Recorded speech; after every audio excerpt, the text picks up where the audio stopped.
This is the Tabernacle Podcast with Tim Burgess, my friend, and me, John Vermilia. My friend. What's up, Tim? Happy to be here. You're happy? Mm-hmm. Good. We need some happy. I know we do. We need some joy. Mm-hmm. Yeah. You have been a mentor in my life on gratitude, and gratitude is related to joy. Mm-hmm. You can call it gratitude. That's the practical application of it. And one of my greatest memories is how many winter mornings, because you're Dutch Reformed, you've already showed up for the meeting 15 minutes in advance. As it should be. And I'm a Haitian. I show up 1 minute in advance, or sometimes 2 minutes after. True. But you'll be out on the front porch of the T1 here in Buckley, and it'll be dead of winter, and it'll be blowing, or it'll be cold snow on the ground. Typically, it's cold snow on the ground, and the sun is peeked out for exactly 3 minutes. Yeah, our monthly allotment. Yes, this is probably February. Mm-hmm. It's happened over these last 21 years. And you'll be looking up at the sun, and I'm just huffing and puffing across the parking lot or whatever. And you're looking down. And I'm looking down. Mm-hmm. And then it'll be, hey, and you'll have some choice words. Yeah, and the choice words are pleasant words. Yeah. And I will say, John, stop. Stop. Have Yeah. you seen that tree across the street? Look how much snow it's holding. Or, John, look up. Mm-hmm. Look up. Mm-hmm. And you got this big smile, and I'm like, what could possibly there be to smile about today? I know, because I'm you're a little thinking of tropic boy. why did I ever come here is the thought Yeah, in your head. yeah. But it's important. Mm-hmm. It's important. And what you're trying to foster is gratitude, which is related to joy, Mm-hmm. which is related to what we want to talk about today. As you and I were texting last night, and we've said it jokingly, but there's a theology of laughter. There's a theology of humor. It's not just a part of the human experience. And we just thought we'd explore that just a little bit. Yeah. What do you think we mean? Or like what context? Because it probably came out of your mouth the first time I ever heard it. And then I started to Google it a little bit, and we've got some things dialed up here that we can explore. But both of us, children of the Christian ghetto, both of us pastors' kids, we love our dads, we love our heritage. There's a deep appreciation. But in the churches we grew up in, there wasn't necessarily a theology of laughter. But anyone who's been around the Tabernacle staff for any period of time, we laugh a lot. Mm-hmm. And sometimes we laugh too much. But maybe not. I don't think so. You know, Victoria was upstairs. We were upstairs in kind of the common area. And if you haven't been in T1, the common area has some chairs for midgets, and then it has what we call the tall top. It's a tall table with stools around it. And often there will be 1 to 10 people around that table. And Victoria was up there trying to get work done. And next to her was you and Martin and John Williams. And you. Yeah. But you three were in a heavy conversation, banging out something cool and fun. It was a new idea. And then there was Matt and I and Victoria on the other end. And Victoria just looked up, and there was so much laughter going on as we were describing something. And she's like, I have got absolutely nothing done in a British accent.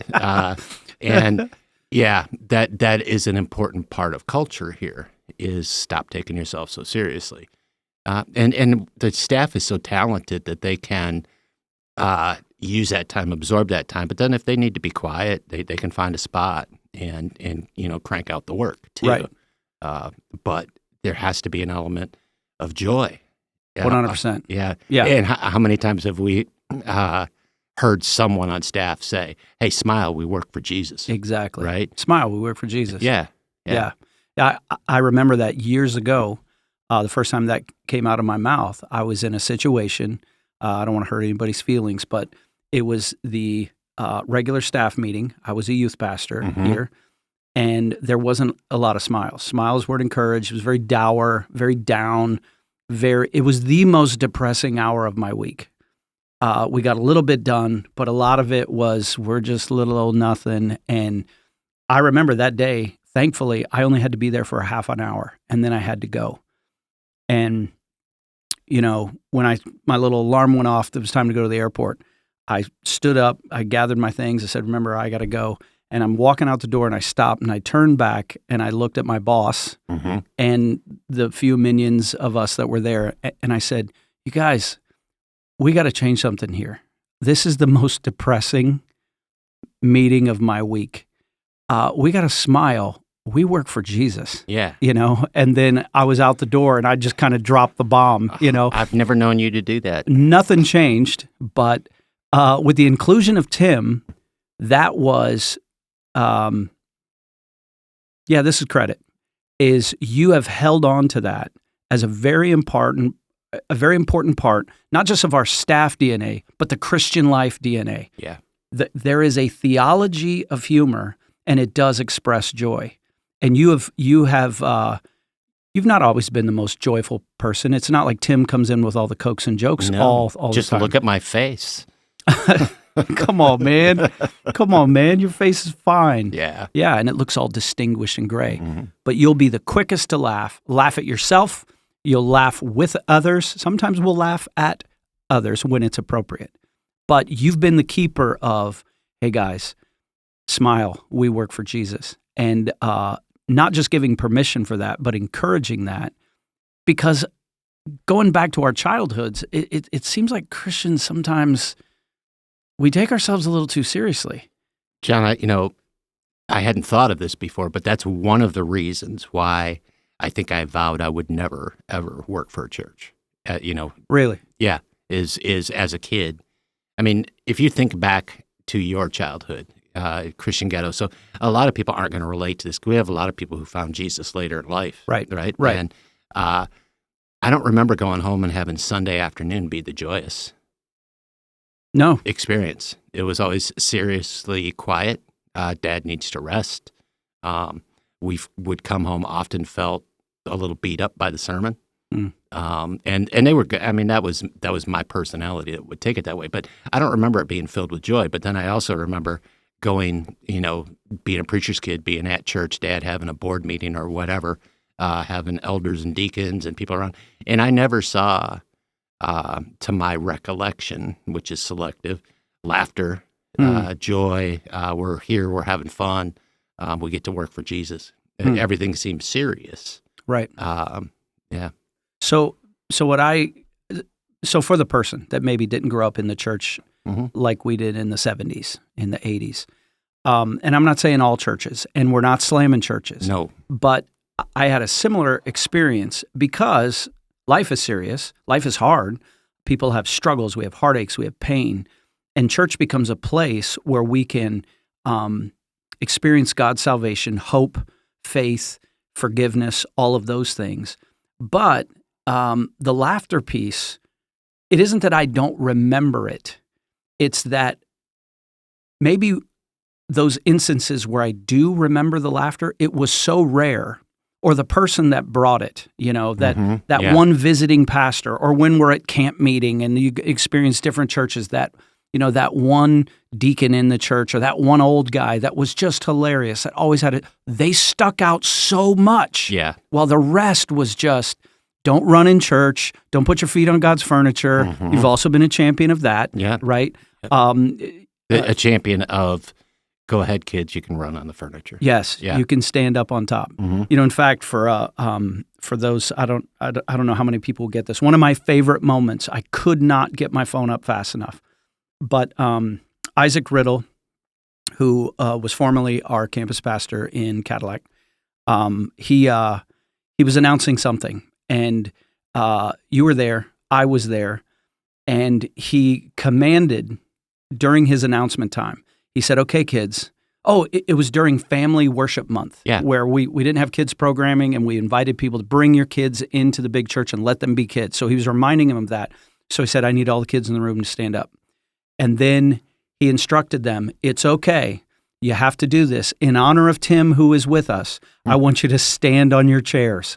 And down there in Cadillac, all these kids start standing on their chair, and then I saw you moving too, and you stood up on your chair in the middle of church, and I'm trying to get my phone out. People were dying. I was saluting my compatriots. Yeah, you is what I was doing. Because you're a kid at heart. Yes. I love that. Absolutely. So, a theology of laughter, where do we get it? This is a passage from Ecclesiastes chapter 3 that I've used probably 100 times in a funeral, and I've heard it thousands of times at funerals. And I'm just going to read what it says in verse 4.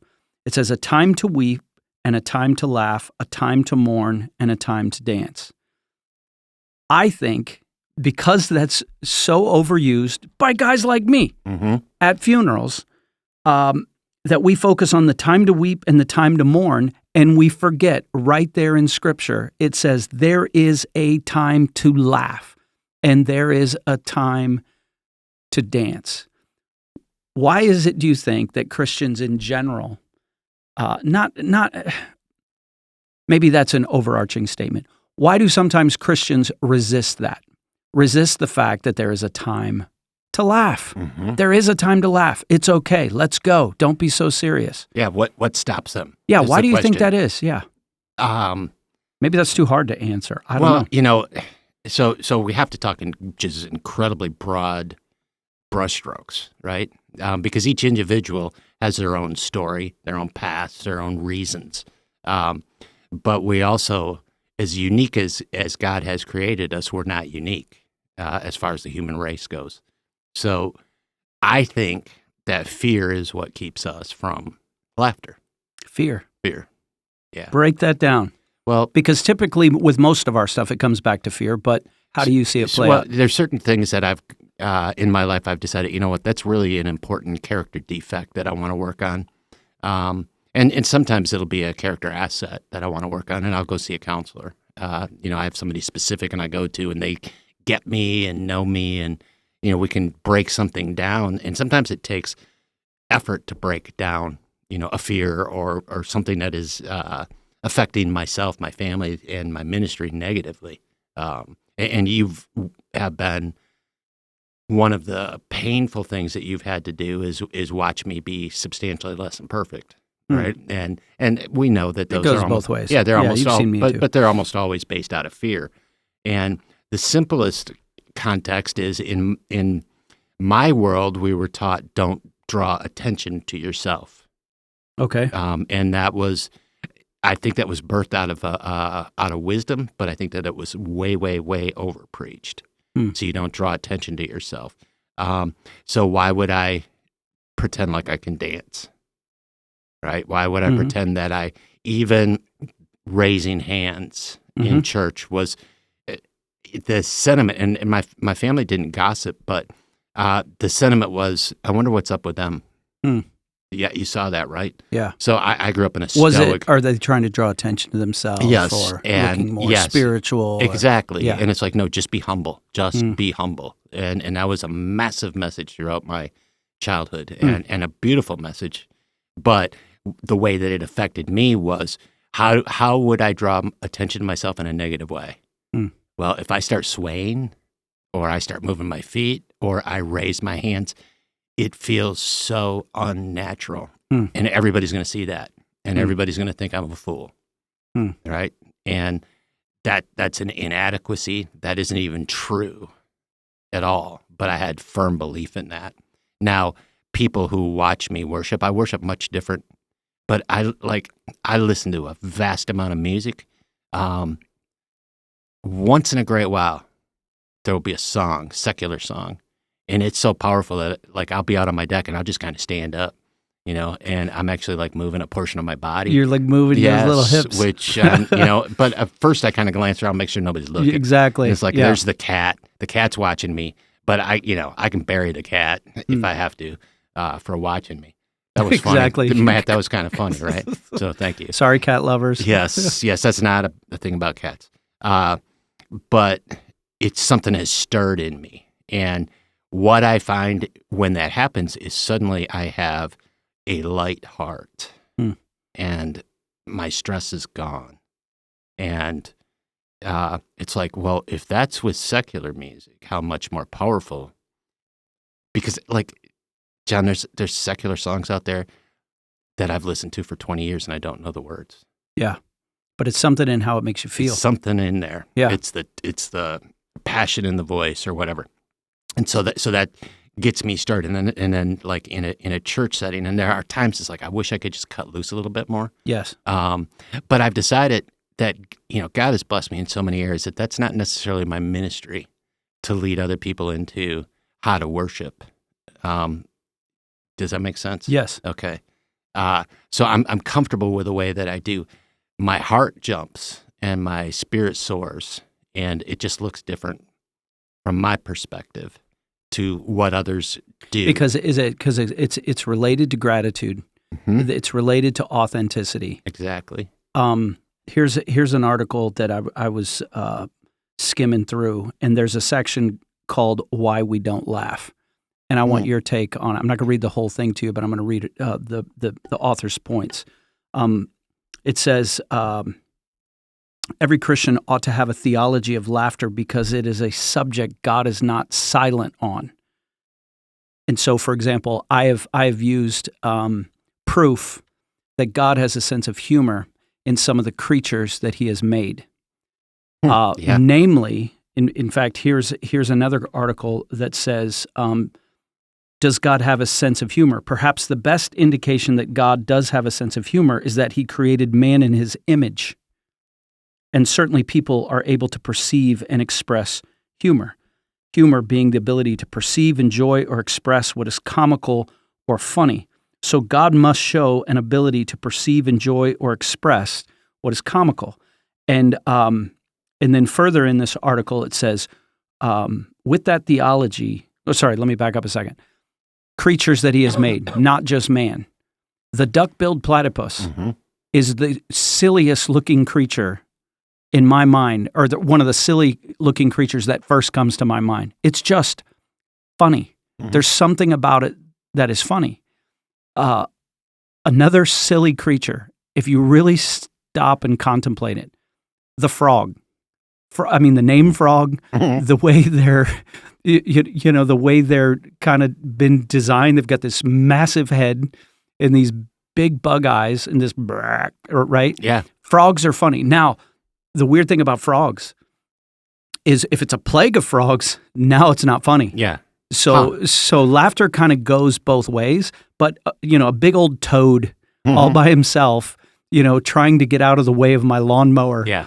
It makes me giggle. And you always pause and let him go. Yeah, I don't want to mow that thing. No. We don't need my granddaughter like running into that in the middle of the yard, no right? doubt. But so he says, with the theology of humor ought to come a practice of laughter as well, for the glory of God and the good of your own soul. And so the three reasons that this author says why we don't laugh is first, life is hard. Second, our sin is dark.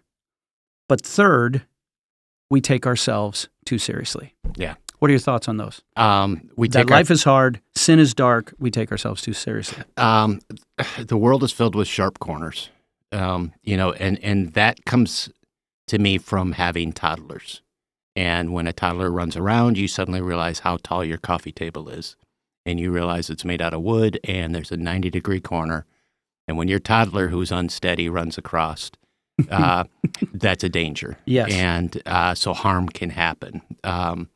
So it's like always on the lookout for the sharp. So life is hard, right? And sometimes we're going to have the tragedy of watching our kid actually fall and hit that. And that came out of a personal experience with my oldest son.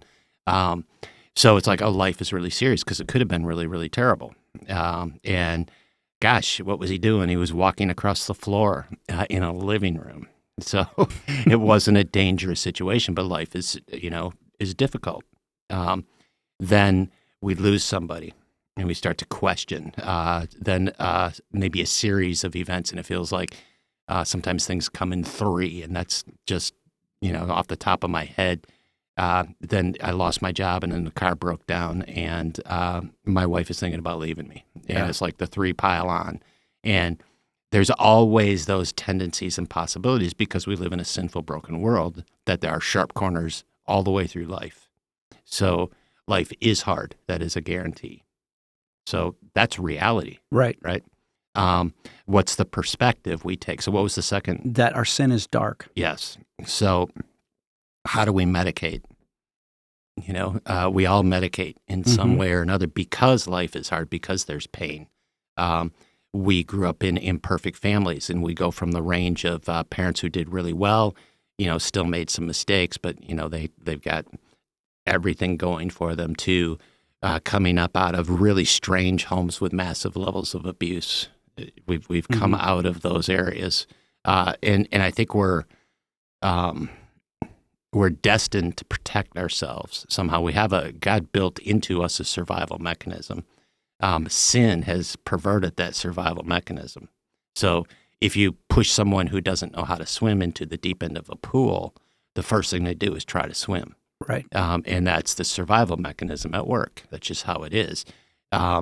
So as we become adults, those survival mechanisms can often become darker and deeper. And it's a medication of some type that we're trying, like when this happens, I have this momentary fleeting feeling of being okay.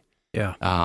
The remorse cycle that happens is prevalent. We know it's coming, yet sometimes we seem incapable of stopping that, right? So that sin,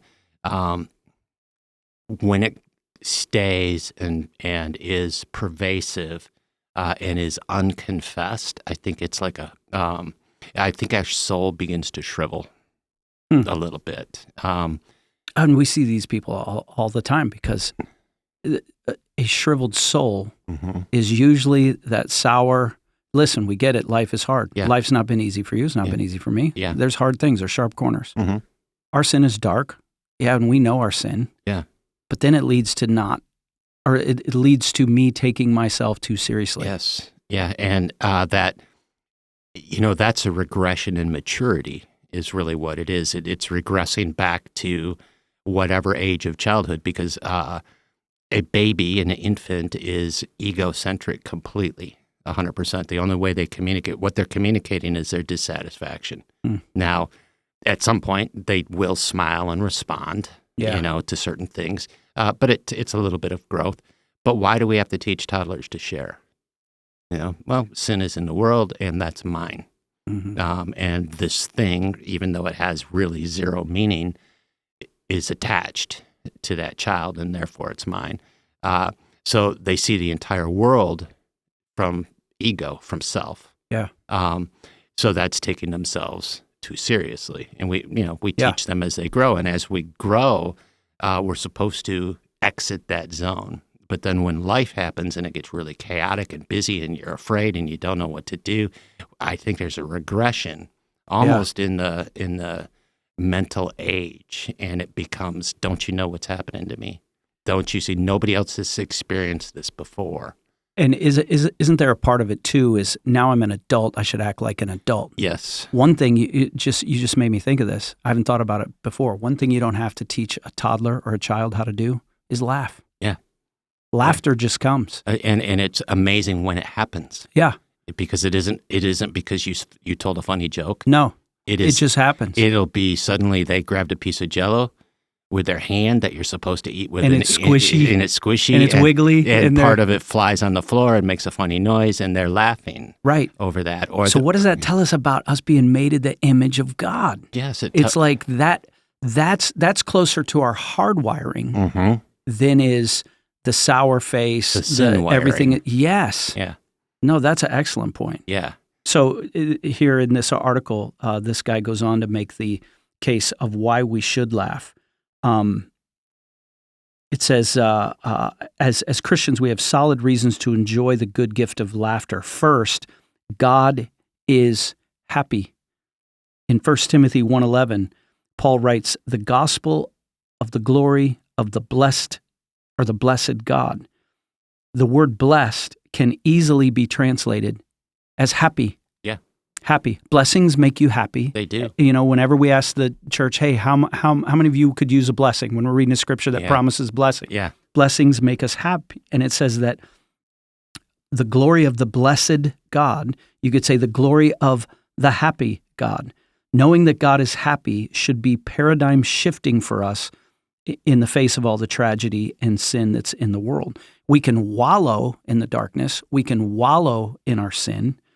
But God is happy.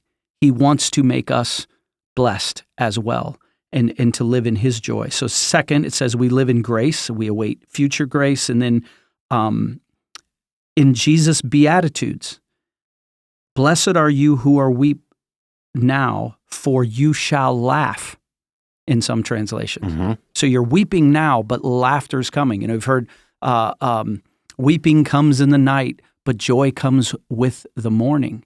And so living in this way, I think, makes us way more attractive to the world. And we're not talking about just poking fun at everything. Poking fun can hurt people, poking fun at people. But the right person with the right relationship, mm-hmm.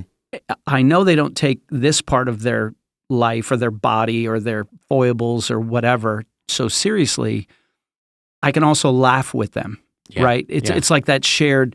So this is something we've talked about in staff. We've been going through James, and we've been talking about how we use our mouths. Mm-hmm. There are some people that use laughter at the expense of people, and I've crossed that line many times. Well, that's a simple one to cross, right? And I think sometimes even when it's crossed, it's done in a level of innocence. Yes, it's like, oh, this is fun that everybody laughed really hard, and then if I say this, we're trying to keep the joy going or whatever, and suddenly we realize we crossed a line and we said something, and we have a rule around here about that, and that is you don't get to then say, I'm just kidding, right? When you know it's something that someone's hypersensitive about. Yeah, and you know, so we have a staff covenant and a way to deal with all of that type of stuff, but working with someone who uses humor, I never see any true laughter. Right. So someone who uses humor as a defense, and I have counseled, and it's almost been exclusively husbands. I can't recall of a female. I'm thinking real hard right now. It doesn't matter, but it's been the males, and they will use their humor to avoid anything real.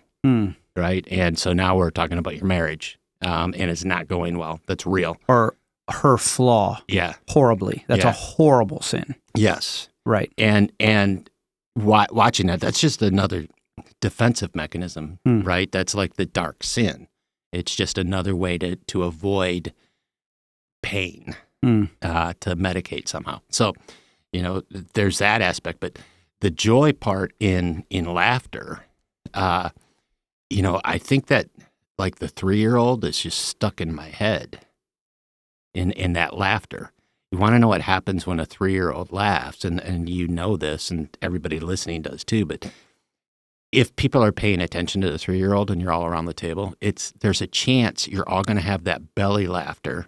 Yes. As you're laughing with that child, because as soon as you laugh, they laugh harder. Right. And now it becomes infectious. A little more ludicrously infectious. Yeah. And before you know it, you have tears.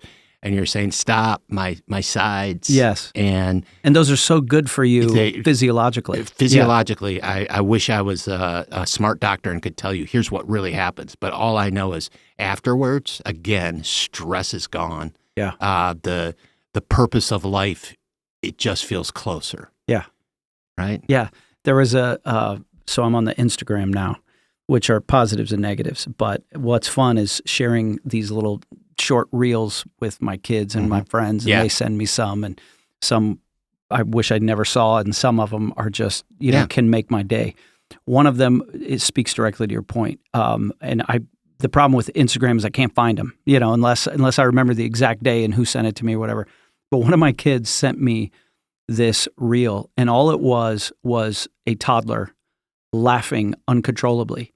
And there was no context of why the child is laughing, but this child's laughter, or it was a little boy, this pudgy little dude, and the sound of him, like the tone, and that he couldn't stop, like he was going to lose control of his faculties. Yeah. But he was laughing, so it was like 30 seconds of this child laughing uncontrollably, and I'm waiting for something to happen. Nothing ever happened, but halfway through it, I just start laughing with him. Yeah. So the little child in me, it became infectious. Yeah. So we got to be careful with laughter, and we don't want to use it as a weapon, because you're right. I've watched many a man who's witty, you know, and probably I've been this man before, where in a group, whatever he said, whatever he got him going, he kept him going, and then it was started to be at the expense of people, and it was almost a posture of power. Mm-hmm. That I see, and I'm going to point out, and I'm not afraid to say, you. And so basically he's roasting all of his buddies. Say, life isn't a roast. Yes, it isn't a roast. If you have a roast, that's the appropriate time. Exactly. And even then we have to be conscious of the wickedness and the damage we could do. Right. Yeah. But at the same time, like I've learned in my position, for example, on staff, that if I can't laugh at myself, I've taken myself too seriously, and that is going to infect a cancer within our team. It will. So I've got to be able to take it, right? What I've loved, and maybe you and I have it the most, there are certain things about me, and there's certain things that I know about you that we both know are weaknesses. And so if you poke fun at it, it's okay, because you and I have a friendship, a long friendship, one of my longest friendships that I've ever had without something happening. Yeah. And so when we laugh about it, it's okay because you know I'm for you. And you've given me permission with that thing, and you haven't taken yourself so seriously, or the same thing with me. Like you'll be the leader, when we've got new staff members or some people that are like, oh, John's in the meeting or John's in the room, which is dumb. Yeah. I don't take myself that seriously. But you'll be the first one to break that tension by pointing out something that I did, or the marker that I just threw, or this is what you got to know about John, guys, and blah, blah, blah, blah, you know. And it's perfect because it gives people, there's an intimacy that happens. Yeah. There's a trust when we can laugh together. Yes. Yeah. This is why, so for example, in preaching, and we like to talk about this in our preaching, I got one of the best compliments I've ever gotten in the world last night. And the guy didn't even know that he gave, so I'm in a small group with a bunch of couples. And it was the time of the small group at the end where the guys go in one room and the girls go in the other. We're talking about how the text really, and we're going to pray together. And the guys got on the subject of how they got to the Tabernacle. And this guy said that his kid, and I'm assuming elementary school, is trying to figure out what he wants to be when he grows up. And he says to his dad, so if I'm going to be a pastor, and so he's obviously a kid who sat in church with him. He said, so basically he points to the Bible and he goes, so I got to learn everything in that book. And then I got to be funny. Right. Huh. And I realized that most of our pastors find a way to use humor. And I think we try to use it in the right way, but it was a huge compliment. Yeah. It was like, we're not being what we didn't. And not every message lends itself to that. No. But why do we use a little humor sometimes? Because you've drawn attention to the fact of why sometimes humor is appropriate in a message. Because there's some people that are like, you should never, this is the word of God, and you just need to have a sour face and tell us we're all sinners. Why do we use humor? Because it is, number one, we're in his image. So if that is something that we can use that brings glory to God. So I'm not talking about the humor bringing glory to God, but I'm talking about we have an audience and we don't know why they're there. We have a good idea. I mean, we could sit here and talk about that for a while, but they're there and they come from their own individual experience. And there may be some of them in there that are taking themselves too seriously at the moment, or wherever they're at. And I think that the proper story, and generally we're using something about ourselves that is not like, oh, I'm a winner. Right. It's like, we're not the hero here. It's some way we failed, we've fallen on our face. How I tripped down the stairs, right? Or whatever. And that laughter lets the defenses go. And it begins to feel, the crowd becomes more of a monolith, and it begins to have this attitude of like, yeah, we're together, and this is okay. I didn't expect this. I wonder what else this person has to say. And it isn't you and I and the rest of us who preach. We're not going, no, it isn't what I say. I told you that story to chill, to relax, to get you comfortable. And I love to laugh and as well. So it makes me more comfortable. And Right. I mean, you've been up there and tried to tell a joke and had nobody laugh, and it's like, Come on, now that was what? funny. Oh Yeah. now what do I do? Trying to be funny doesn't work. Yeah. It's And better when it happens naturally. Yeah. right? But what I find is it sets people free to listen, and then we're relying on the Holy Spirit to translate the way we're telling Scripture. And we try to stay very on task about what Scripture says, not about what I think or what I feel, but what is it, and then what's the application. And it's been an incredible tool. And there are other times that it's at the exact opposite, where everybody's paying attention. And I've watched this so many times. Some people are leaning forward, their countenance on their faces, they're deadly serious. And you taught me this, is it's okay to let the air out of the room. Okay. Let people breathe. Yeah.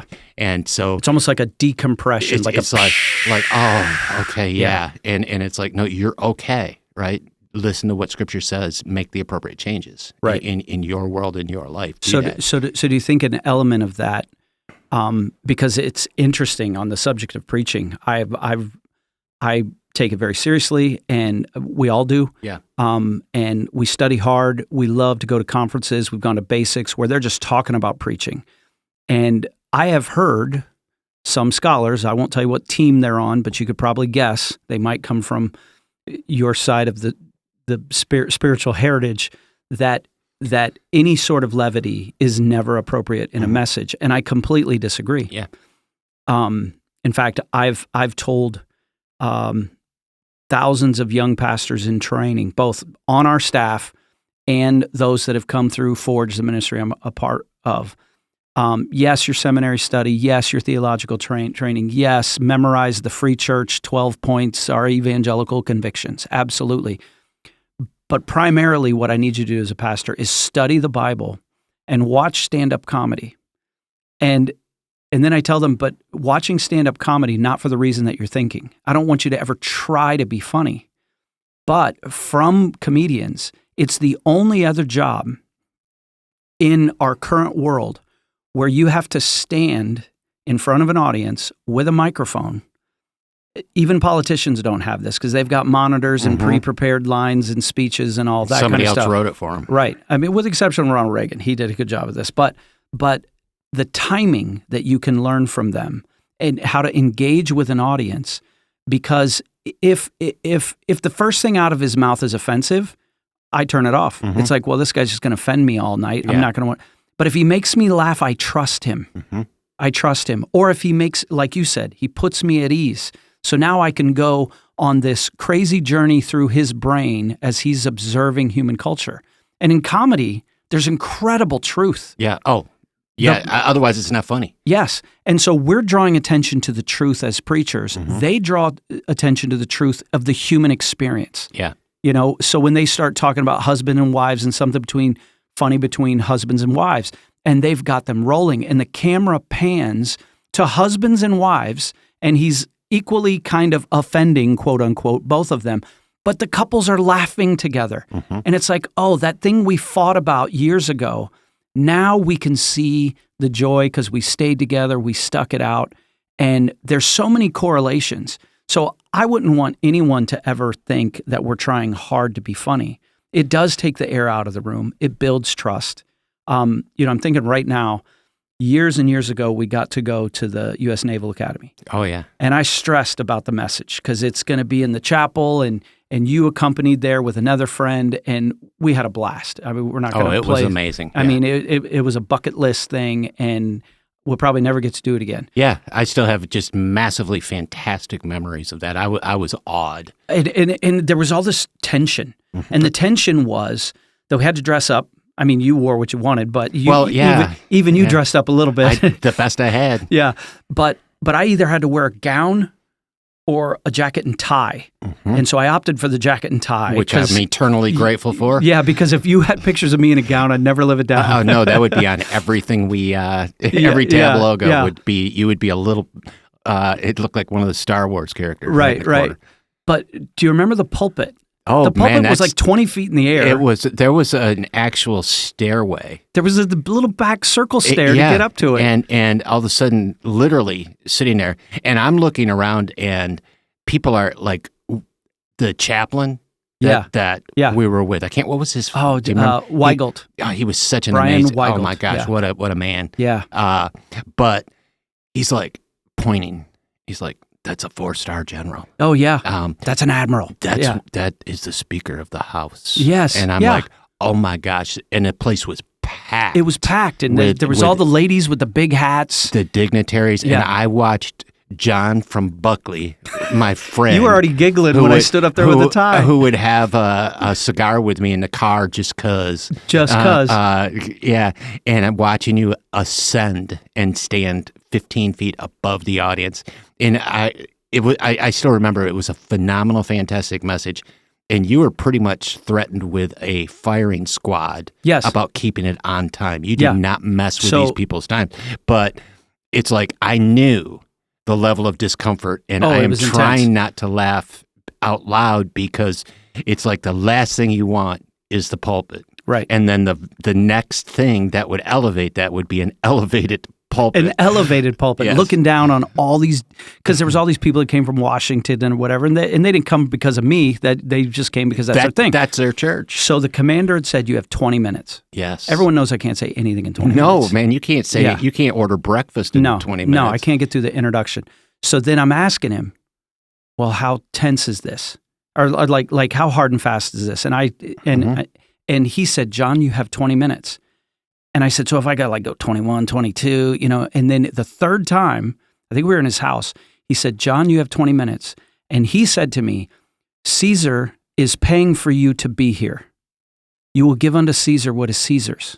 Please don't go over 20 minutes, right? Or I'll hear about it when I meet with the commandant of the Naval Academy. And so I whittled down this message, but I knew that I had to cut the tension in the room. So the very first thing was, hi, I'm John from Northern Michigan, where the barbarians come from, and all this kind of stuff. And, it reminds me of a story where a preacher from Michigan was hunting white-tailed deer. And in the same field was the commandant of the Naval Academy. Now, I'm saying that with him there. I'm taking a risk. Yeah. I'm taking a risk. I remember this. And a glorious buck came out between them, and they both fired. And the deer dropped, and they both came out, and they're looking at this deer, and an argument ensued between this pastor, and the snickers start to go through the midshipmen, and people are glancing back at their boss, and he's there with his wife, and I'm not looking at him. I'm just trying to kind of keep it going. And the way it plays out is they're arguing my deer, no, my deer, and the commandant is like, I'm a military man. Of course it's my deer. There's no preacher's going to outshoot me, right? And then a DNR officer shows up in the joke. And this is a time I planned the joke. Yeah. I planned a joke. And the DNR officer examined the deer and then said, it's obvious that it's the preacher's deer. And the commandant was indignant. Now the midshipmen are right on the edge because I'm betting that as a leader, he knows that he's got to, in this framework, take whatever I'm going to dish out, right? And the indignant commandant says, how do you know it's a preacher's deer? And he says, because the bullet, it went in one ear and out the other. Right. And so there was laughter. Yeah, why did I laugh at that again? Yeah, because you already heard. And then we preach whatever we preach. When I sat down, I had a timer on my phone, and the choir's starting to sing, and I'm sitting by the commandant, and you're giving me the good job, little Jedi look from the congregation or whatever. And I looked at him and I said, I finished in like 20 minutes, 45 seconds. And I said, hey, that's not bad, huh? Because for me, that's not bad, right? Yeah. That stiff, God bless him. The chaplain says, you're over a little bit, but I think we're okay because the commandant was laughing, right? Yeah. And then when we met him and his wife, they were so glorious. They were so generous and, big hugs and please come back. And we never got the chance or whatever. That's an example of how I stole the key from the hotel room that it said, please do not take. Okay. And it was an accident. But it was an accident? Yeah. Do you still have it? I think it's up on I have a Bob Dylan poster in the Argy Bargy. Oh, yeah. I think it's in the frame. Really? Yeah. I didn't know that. Yeah, that's It why it wasn't a swipe card? It was an insert swipe card. Yeah. But that's why you've never been invited back. Okay. Well, from the Hey, let's go back. Let's go back. Yeah, sorry. Okay, so laughter. At that same event, so in the cathedral, which is hard to describe. Oh, it was amazing. But you I know, have a picture of it. Look it up online sometime and just the history. And it really is, in a way, the best of the best. Yeah. That are there. So the Protestants and the Catholics share that cathedral, and the Catholics get it first service, and the Protestants get the basement then, and then it reverses for the second service. So we're down in the basement, and there's nothing grand about the room that we're in. It looks like a school meeting hall, right? You know, kind of probably seats. There's a little altar, a little 100 pulpit, people or whatever, yeah. and so we go and.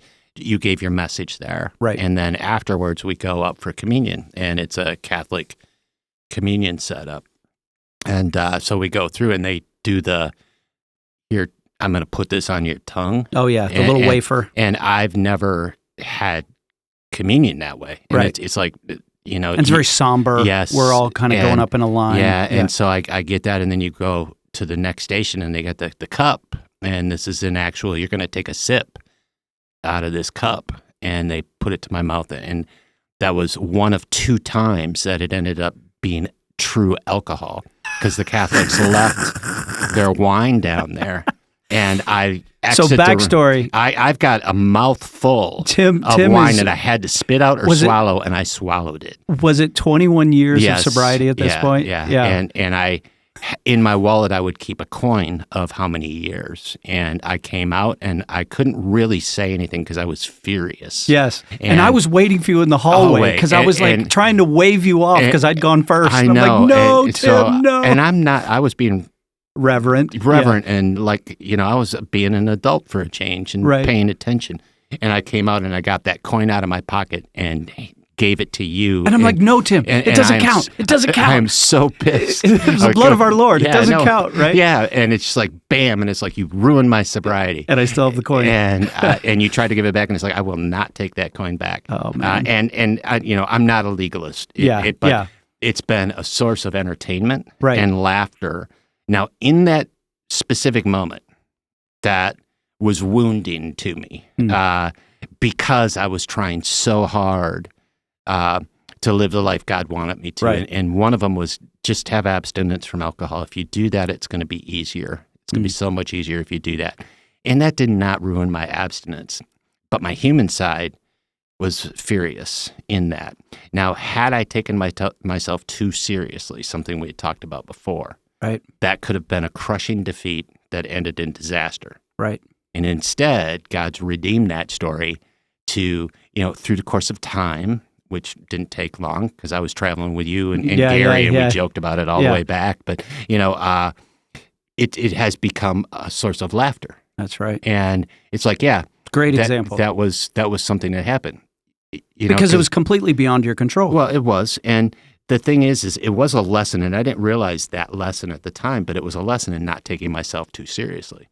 So when I'm dealing with people who are struggling with very intense depression, which is real, and yes, there's medical issues and stuff, but there's tools that we use as well. Or if we're having panic attacks, I would really love to be able to sit down with them in a real moment and just say, the biggest problem is you're taking yourself too seriously, right now. Everything, if you think of the depressed person, and if you listen to them talk, it's all serious and it's all I.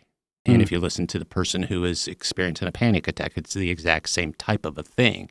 Now, I'm not minimizing the pain that they're going through under any circumstance, but the true answer, aside from the medical side of it, is you're really taking yourself too seriously here.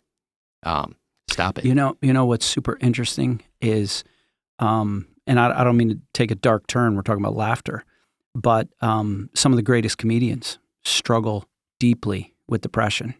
And I wonder how much of their chosen profession keeps them sane. I think that that's really true. There is a certain element of what we would call talent that I think is very pervasive in a depressed world. It just is. And I don't know. So, So John, if you were going to recommend a comedian, I can't. you can't. Okay. Sorry. Why? Because some of them use a language that comes from their culture. Yes. That some Christians would find offensive. Okay. Yeah. But one that is a clean comedian, and I don't want to give people the impression that I'm just listening to trash. There's some stuff that are complete trash. Yeah. But there's some words I can overlook because the truth of what they're sharing is so deep, and commentating on culture in a way that even politicians can't comment. And they're drawing out the truth about life, especially in this woke culture that we live in. I find comedians are just such a they're like an oasis of you know what, this isn't real. This is what we're all really thinking. One of my favorites though right now is Nate Bargatze. Okay. He is absolutely brilliant and clean. And has just a great commentary on life. I think one of the greatest observers of human nature is Jerry Seinfeld. He's not everyone's cup of tea, but he built he built a fortune, $1 billion, the Seinfeld Show, a show much like our podcast, Matt, about nothing. Yeah. And they said it was a show about nothing, and it was the highest rated show for years and years. I mean, it was well over a decade, and it's still running on, cable and streaming services or whatever. All it is observations about the nothingness of life. Now, he wasn't saying life isn't nothing. It was the human experience. And again, we're made in God's image. There's and then of course some of the older guys, George Carlin from back in the day was brilliant. Richard Pryor from back in the day was brilliant. Gallagher was weird, but he had a word thing that. I'm blanking on his name. Matt, he played Peter Pan. Why can't I remember this? Robin Williams. Oh yeah, a depressed soul, right? It's sadly how his life ended, but was so brilliant. You swear he was on cocaine. Yeah, he was one that I would have to, if I became really good friends with him, would be, you need time out, go in the corner. Go in the corner, stop. You need 5 minutes of do not speak. Oh, yeah. I but think of... maybe a guy that at some, and I don't want to diss him because I think he was really funny. Oh, he was... How many times you see a talk show, he came on he took over the show. Oh, yeah. He took over the show. He commanded the room. Now, it was for our enjoyment, and I think that whatever talk show, Johnny Carson or David Letterman or whomever knew that was going to happen. But in a lot of ways was a defense mechanism. I think Will Ferrell is hilarious. Yeah. Just to be around. Well, one of my favorites is, I just drew a blank. You just blanked on his name. I just blank. Pale White. Jim Gaffigan. Yeah. Gaffigan. Pokes fun at himself the entire time. And there's also, he has a master thing that he does that, and I've watched a lot of him, and it's actually had a profound effect on my preaching. Because he will mention something. Yes, over and over. But he will mention it, and then he will go 15 minutes without mentioning it. And all of a sudden, you forgot it, and you think it's, he's going in a different, and then what he says actually ties everything together. Yes. And it's like, that's a great preacher. That's a great preacher. Brilliant. Yes. Right there. Yeah. Yeah. You actually made me think of another one. Observational humor on the inaneness of life is, I'm going to go ahead and say it because we don't take ourselves seriously here, but it's Theo Vaughn. Oh, yeah. Theo, he's just ridiculous. Well, he just makes me smile with his haircut. Just with his haircuts. And he knows it. That's why he's still sporting the mullet. I know. But the C.S. Lewis Institute wrote an article about the role of laughter in the Christian life. And I don't want to break this all down, but there's a word that I'm adding to our vocabulary. Okay. And so, of course, it's C.S. Lewis Institute, and it's not C.S. Lewis who wrote it, but this Terry Linval wrote, or this is what he writes. In the 4th century, a monk named Evagrius identified key temptations against living the Christian life. He named 8 of them, and they became known as the 8 deadly sins. And then a pope came along and reduced them to the 7 deadly sins because it was a symbolic biblical number, right? And Tim, you love points that all start with the same letter, Yeah, right? yep, You that's love, my gig. whatever. That was sarcasm. Unfortunately, the sin that Gregory, this pope, conflated into sloth was the sin of sadness. Sadness in the face of God's grace and mercy was a denial of faith and hope. And then he goes on to say, it isn't the vice that concerns me. It is its corresponding virtue that Evagrius identified as the blessing of Hilaritas. Hilaritas as essential to Christian living, even if you were an ascetic monk, and especially if you're a lawyer or an accountant. So the essential virtue of Hilaritas. And so and then he goes on to say the place of humor can lead us down the broad path of destruction, or it can lead to the pleasure of God. And one should remember, and this is also for you, the Westminster Catechism defines the chief end of man being to glorify God and enjoy him forever. How many of us have actually enjoyed God today? Thoughts or comments? Do you like this new word, this deep theological word, Hilaritas? Just don't have me spell it, and I'll be a happy man. Come on, it's the root word of Hilarious. hilarious. Yes, and hilarious is one of those descriptive words that seems to have an exclamation point. It's really drawing our attention to it. So I think it should be in our vocabulary more often. Maybe we'll update it somehow. But we're the Tabernacle, and we've kind of stuck with the name Tabernacle because it's old school. Right. Right. So maybe that's it. Maybe that's a word we use. The main question I take out of that is, did you enjoy God today? Do you enjoy? And I find when I'm really busy, I don't. I task. And I may have a momentary thing, but it's like a little switch that I can flip on of coming into a room, and maybe it's all the staff people or whatever, and having a moment of hilarity and then walking out. But it almost seems like it was, that's what I do in that situation without experiencing the fullness of the feeling. The fullness of the feeling. So and I've shared on the podcast before, that depression is something that's heavily familial. My dad, my brothers, probably the grandpas and grandmas as well, previous to them. And it can be real heavy. And one of the things, can you go back to that at all? Is that... Yeah, I've got it right. Because it's like, it's almost like a denial of God when I'm in there. Yeah, when he says that Hilaritas is essential to Christian living, even if you're an ascetic monk, the place of humor and laughter can lead us down a broad path of destruction, or it can lead us up to the pleasure of God. And our chief end of man is to glorify God and enjoy him. And enjoy him. And, it's like in the depression, and I know this is about laughter, the joy of God becomes absent. And as much as I want to argue while I am depressed, it is a choice. Yes. It's a choice. Just like gratitude is. And the way out of it is always gratitude. And the gratitude has to, in my mind, in my experience, come from a very humble place of, I really don't deserve this. Yeah. Right? And I'm not talking about I don't deserve the sadness. I've listened to enough depressed people talk about that, and I've felt it myself. But it is, what about the gratitude? What about the blessing? What about, John, I know it's 4 degrees, it's windy, it's February, you're dreaming of a beach, and you're looking at your feet because the wind is blowing. How about if you take a minute and look up? Right? Right. But it's easy to say to you, it's harder to say to myself, is the main thing. So it has to become a practice.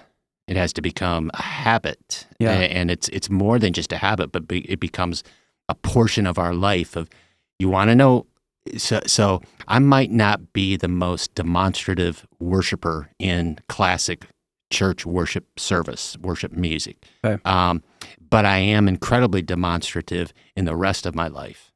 And when I mow, when I'm on my deck, when I'm reading, when I'm listening to all kinds of music, when I'm with a stranger or I'm with loved ones that have a prominent place in my life, that worship aspect is paramount, not only to my not having a shriveled soul, but it's paramount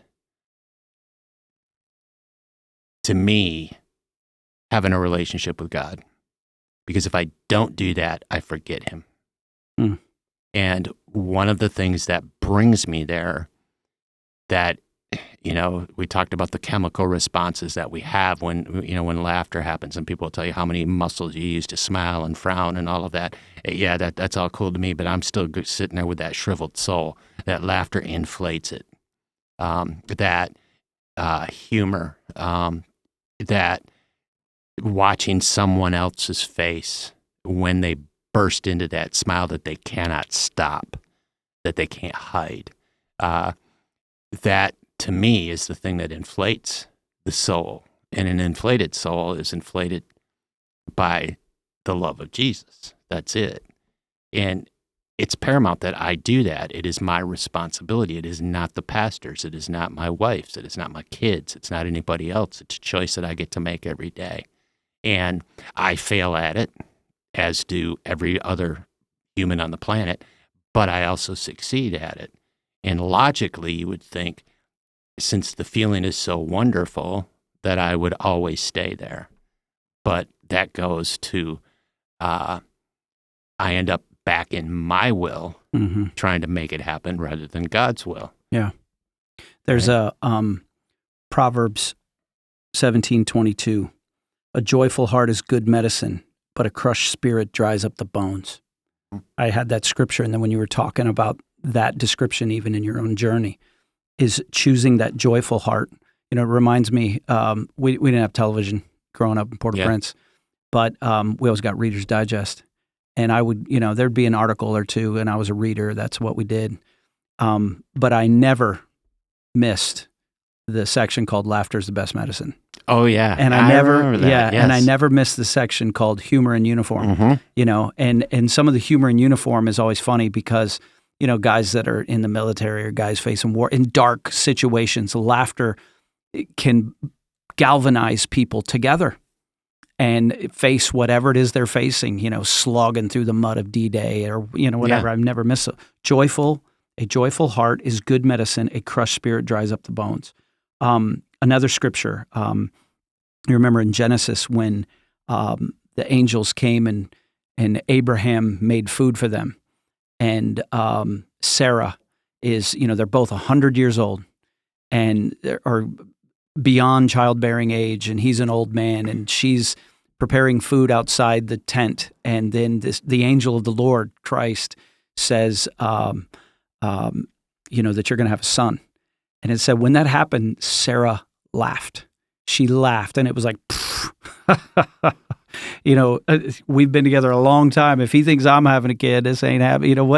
Whatever's behind that, it's just laughter right there in the Bible. And then this child of the promise, when he's born, Isaac, the meaning of his name means he laughs, or one who rejoices. And it's just super interesting to me. There's another quote that actually comes from G.K. Chesterton, who had a huge influence on C.S. Lewis regarding the sanity of Christian faith. He explained how the laughter of joy was necessary this way. This is G.K. He says, life is serious all the time, but living cannot be. You may have all the solemnity you wish in choosing your neckties, but in anything important, such as death, sex, and religion, you must have mirth or you will have madness. And it's like, dude, I wish I could preach like that. Wish I could talk or write like that. Yeah, but you must have mirth or you will have madness, right? Yeah. That's cookies on the bottom shelf. Yeah. Right there. Got to have mirth. Yeah. So, I'm thinking about times that I've watched somebody else bring mirth or myself bring mirth. And I used to have this thing, and as I've gotten older, I've calmed down just a little bit. But I remember going to Boone's restaurant, And, you got the round tables. Yes. And they always have white tablecloths. Mhm. And, I mean, it's certainly not a formal piece. I mean, we're going there to get a piece of steak as big as a meatloaf, No right? doubt, right. That's their It's a goal. challenge. Yeah, that's I'm what we're hungry going right there now. for. Let's Yeah. go, Matt. But there's a couple that I know from church is sitting at another table, and they kind of have their backs to us, and they really didn't see us. And they were with another couple. And it isn't like they're right next to us. Right. They're like 2 tables away. Right. So I'm sitting there, and there's a little piece of trash, and it's a piece of paper. I don't remember what it was, whether from a straw or whatever. And so I wad that up, and then I shoot it over everybody, and it lands right in the middle of their table and bounces. And they didn't have food yet, but Yeah. and I remember them looking around, and the very first thing was this person, the wife, looking at me and having this fairly appalled I can't believe Tim threw a straw. And by the end of the evening, there were probably 4 different things thrown at our table from theirs. Yes. And then I remember being out west and having a similar experience at a bar, and I did that. Only the person's table that I was shooting at, I was a horrible shot, and I hit the table next to them. Serves you right. Yeah, and then it's like this super embarrassing moment, and I get this stare, and then the next thing I know, there's 4 people at that table, and they all 4 turn around and launch at my table. Nice. And it ended up being Tim causes problems wherever he goes. It kept going, and it's just that comes out of my childhood of needing to find a way to play. Yeah. Because part of laughter has to do with playfulness, and play is something that we teach out of ourselves. Yet, how many guys? John, if you had the male staff somewhere, and you said, "Hey, we can go to the library and check out some theological books, or we can play paintball," which one are they going to choose? They're going to choose the paintball. Why? Because it's fun. Because it's fun, and they're going to laugh, and you're going to shoot somebody, and they're going to have a mark on them, and then later you're going to find out they have a welt there. Yeah. And it will continue laughter. And at the time, it's going to hurt. Yeah. But you're going to. So, just in closing, just a couple thoughts here from this article.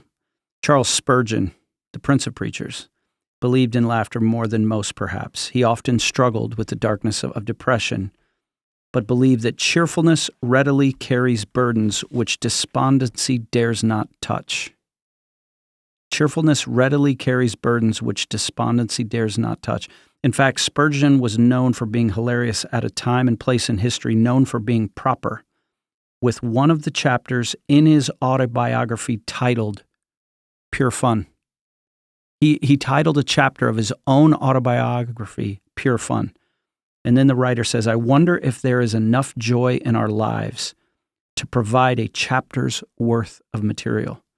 There will not be if we have an overinflated sense of self-importance. Let us all remember the benefit God has given to laughter and welcome all the solid material for amusement in our own mistakes, quirks, and limitations." And so what we're not saying is here is, hey, just poking fun and cracking people is okay. And there's certainly some comedy is too dark, it's at the expense of others, and it causes pain. We're not talking about that. But he finishes by saying, laughter is one of the characteristics of a joyful heart that provides good medicine. It's not the kind of laughter that sneers, scoffs, and derides as it looks down on others. Certainly this kind of laughter does not characterize joy. But a joyful heart laughs at all that is wholesome and good-natured in the world, appreciating that God, and this is from 1 Timothy 6, richly provides us with everything to enjoy. And so I think where we've landed, it's okay to laugh. It's okay to laugh at yourself. It's okay to laugh at yourself with others. It's okay to laugh at yourself, at your quirks, your foibles, or whatever. And if you have a relationship with someone and they've given that permission, it's okay to laugh at their foibles if they're laughing with you and not feeling laughed at or derided. And it is related to gratitude. It is related to joy. So it's choosing to laugh. And it's crazy. We just did a really heavy podcast. The one previous to this, we interviewed Gail King, who's, as we are recording, is staring death in the face. And the laughter that she brought, that comes from a genuine joy, that comes from a genuine faith, I said it in the podcast. Heidi was sitting right next to me, and we had Gail sitting right where you are. We had a box of Kleenex ready to go for this podcast. We never touched it. Yeah. We never touched it. And it wasn't a defense mechanism. It wasn't, she was very open about, this is what I'm facing. But she chose joy. And I think that certainly those of us not facing the same thing that she is currently, there's a lesson in there for us. There's a vast lesson. Yeah. Vast. That's big. Yeah. Yeah. I think the takeaway for me out of this, what was in the last little bit you read with Spurgeon, is there enough joy and laughter in your life to fill a chapter in your biography? Called Pure Fun. Uh-huh. Pure Fun. And the title of that makes me smile. Yeah. And it doesn't bring me like, oh, I haven't done that. Sometimes that type of a question can lead us down that path. Mm-hmm. There's always time to change. Yeah. As well. Yeah. We can always change. And our executive producer sitting in today, Lord Matthew Corey Hughes, who for whatever reason, I don't know if Benjamin got fired. I don't know where he's at. Maybe he went to Oklahoma with Britain. Not sure. But I want to thank you. You have brought and exemplified joy. You have a very tense job. The tech stuff that can always cause, whether it's a screen or with his microphones or with sound. He runs all of our computers. If there's anything tech, he's the guru. But as a part of our team, has it been 3 years? 4? 5? Over 4. It's over 4. Has brought unbelievable laughter, quick to laugh. And like one of the things I'm grateful for is, worship is tense, is intense. His wife is leading us here in Buckley, and it's something that's just wrecking hearts and the genuine, authentic place that she's leading to. And, I've got my big ESV Bible and I'm ready to, take some text in Romans or First Kings or Revelation. And, and I'm like, all right, okay, God, just, I'm praying or I'm just getting in that space to try to not screw up. It's like, God, I don't want to say anything from me. May the words of my mouth and the meditation of my heart be pleasing in your sight, O Lord, my God, my rock and my redeemer, right? And Matt's moving around over in the little corner that I usually come from. And maybe he's doing some tech duty. He's got a camera. And while I'm Mr. Serious, Mr. Preacher, this is the work of the Lord.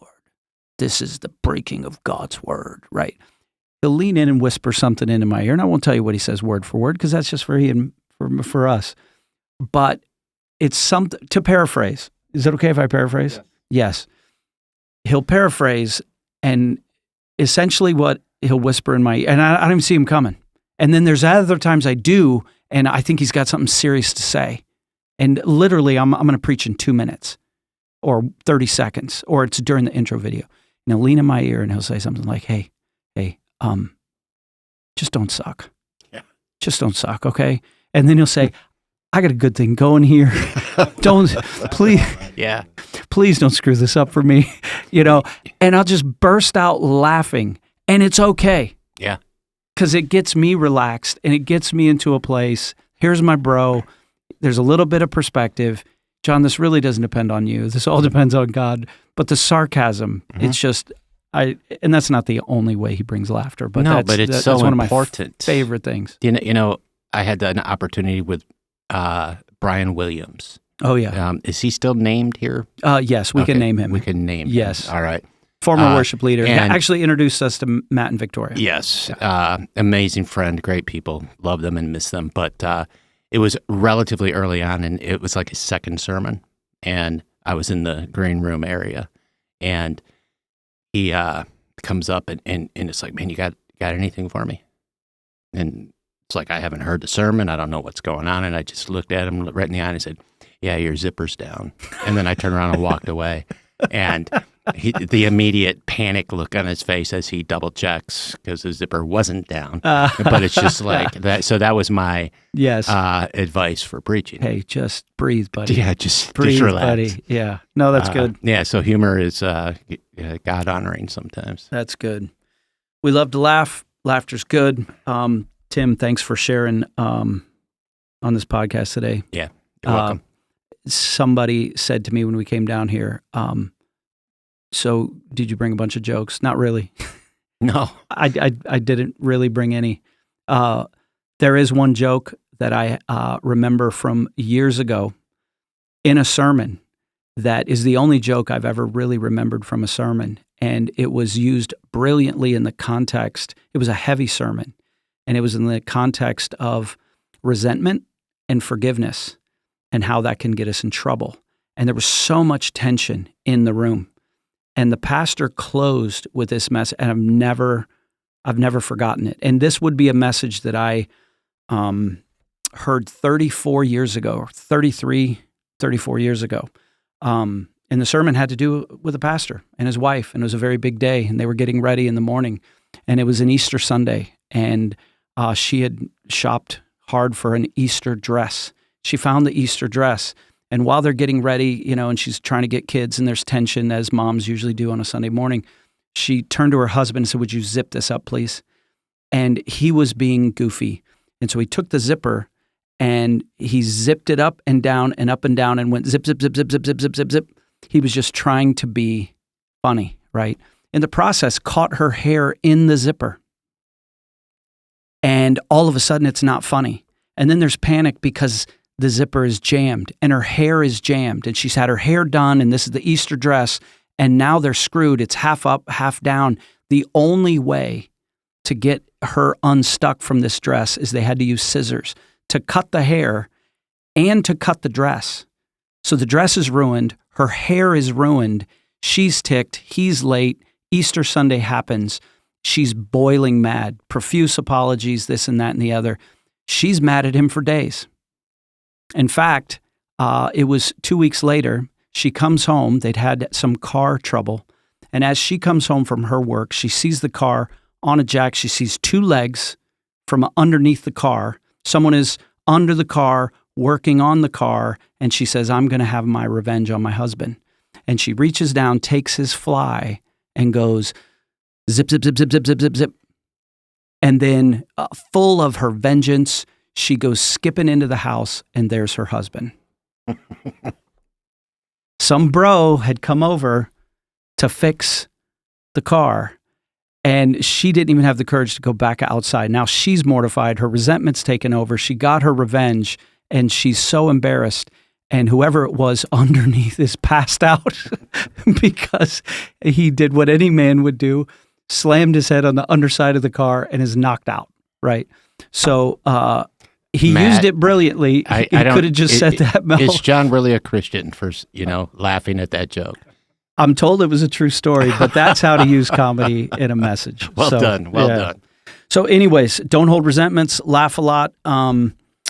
If you are looking for cakes, please, we want you to support Trace Cakes. Find her online.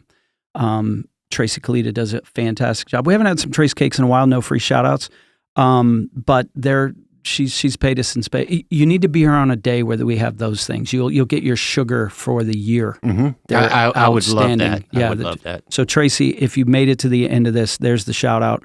Also, get yourself a Yukon River knife. There's not a lot of comedy in Yukon River knives, but they support Alaskan Inland Mission.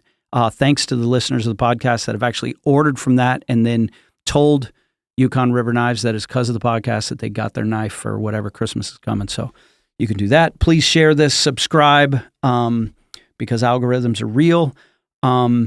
Give Britton Bishop some crap online. He loves to laugh. I miss his laugh. That's a man that chooses joy and gratitude a lot. So reach out to him and make him listen to this podcast. It's his fault that we're doing it. So we love you. Tim, thanks again. Matt, thanks again. Until next time, Tabernacle family, this is Tim, Lord Matthew Corey Hughes, and John Vermilius signing off.